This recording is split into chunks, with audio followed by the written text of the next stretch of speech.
هذا اللي كتشوفوه في الصوره مليونير برازيلي سميتو فرانسيسكو سكاربا بغا يدفن السياره ديالو في الحديقه باش ملي يموت يتمتع بها في الاخير. والفكره جابها من الفراعنه حيت كيدفنوا الذهب ديالهم معاهم. واش فعلا هذا هو الهدف ديالو من هذه الفكره ولا شي حاجه اخرى؟ فن، سياسة، رياضة، أحداث، شخصيات، تفريحات.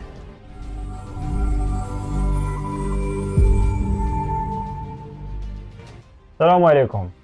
القصه بدات ملي المليونير البرازيلي فرانسيسكو سكاربا حط واحد البوست في فيسبوك قال فيه بلي باغي يدفن الطوموبيله ديالو البنتلي في الحديقه، وهاد الطوموبيله ساويه شي نص مليون دولار. والسبب اللي قال علاش باغي يدير هادشي باش ملي يموت ويمشي للحياه الاخره يلقاها تما ويتمتع بها. وقال ان الفكره جاتو من واحد الوثائق ديال الفراعنه اللي كيدفنوا الذهب ديالهم واغلى الممتلكات اللي عندهم باش ملي يمشيو للاخره يلقاو داكشي موجود تما.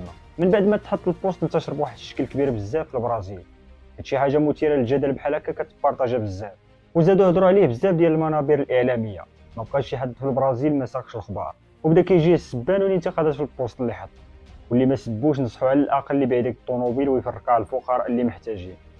واخا هاد الانتقادات والسبان كامل اللي وصلوا قال لهم انا غندير داكشي اللي بغيت وما سوق حد. وزاد حط واحد البوست اخر في فيسبوك هاز واحد البالا، يعني بدا الحفير باش يدفن الطوموبيله ديالو. ومن بعد بدا كيحط تصاور وفيديوهات باللي راه باقي تيحفر. هادشي بدا كينتشر حتى وصل للصحف العالميه وما بقاش غير في البرازيل، والعالم كامل كينتظر اللحظه اللي غيدفن فيها الطوموبيله ديالو. هنا عيط عليه واحد البرنامج تلفزيوني وجا دخل ليهم بديك الطوموبيل اللي باغي يدفن. قال لهم انا غادي ندوي لكم على هذا الموضوع اكثر.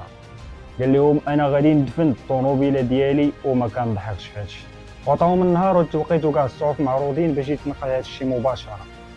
المهم جا النهار اللي الحفره وجدات والبنت اللي محطوطه والصحف جاو من جميع انحاء العالم باش يوثقوا القضيه. ملي دخلوا البنت اللي في الحفره ويلا باغيين يدفنوها قال لهم حبسوا الدفين.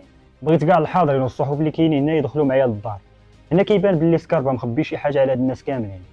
ملي دخل كلشي للدار قال لهم كاينين بزاف ديال الناس دابا كيعاتبوني حيت باغي ندفن طوموبيلتي اللي ساويه نص مليون دولار.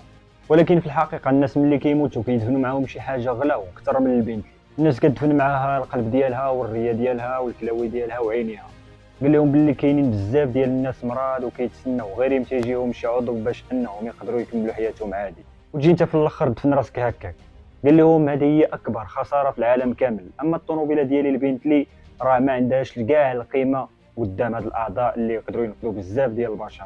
وفي الاخر قال لهم انا من اليوم متبرع بكاع الاعضاء ديالي. وهكا تيكون بين سكاربا بلي هادشي اللي دار كان واحد الحمله خيريه اللي كتنصح الناس باش انهم يتبرعوا بالاعضاء ديالهم. وفعلا كانت هذه هي انجح حمله تبرع بالاعضاء في العالم، حيت هذا البلان اللي دار سكاربا انتشر بواحد الشكل كبير بزاف. وكاع الناس اللي كانوا كينتقدوه في الاول ولاو معاه وكيشكروا على هذا العمل الزوين اللي دار. والجهات الصحيه في البرازيل علنات باللي جاو بزاف ديال الناس تبرعوا بالاعضاء ديالهم ملي شافوا هذه الحمله. حتى الاعلاميين بزاف منهم خرجوا وعلنوا انهم غادي يتبرعوا بالاعضاء ديالهم.